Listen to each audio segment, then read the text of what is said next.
Hello everyone, नमस्ते। तपाईलाई चाहिँ आज मैले एकदमै एउटा फोन देखाउँछु। देख्दाखेरि चाहिँ तपाईलाई लाग्न सक्छ यो आइफोनको 17 प्रो म्याक्स हो भनेर, तर यो फोन चाहिँ आइफोन 17 प्रो म्याक्स होइन। हजुर नझुक्किनु होला।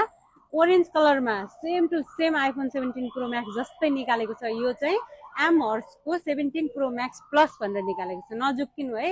एमहर्स, म फेरि पनि भने हजुरलाई, एमहर्सको 17 प्रो म्याक्स प्लस भनेर निकालेको छ। यसमा चाहिँ 12 GB ऱ्याम र 128 इन्टरनल मेमोरी दिएको छ। 4G फोन हो, 1 वर्षको वारेन्टी हुन्छ। कलर सेम देखाएको छ।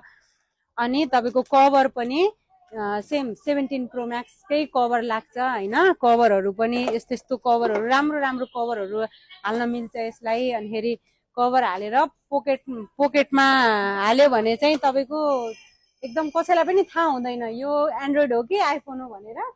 त्यसरी पनि हजुरले देखाउन सक्नुहुन्छ होइन। अब यदि यो फोन हजुरलाई चाहिएको छ भने चाहिँ हाम्रो कान्तिपुर इलेक्ट्रोनिक्समा आउनु होला। यो फोन चाहिँ हजुरले पाउनुहुन्छ। यसको प्राइस चाहिँ मात्रै 14,500 है त।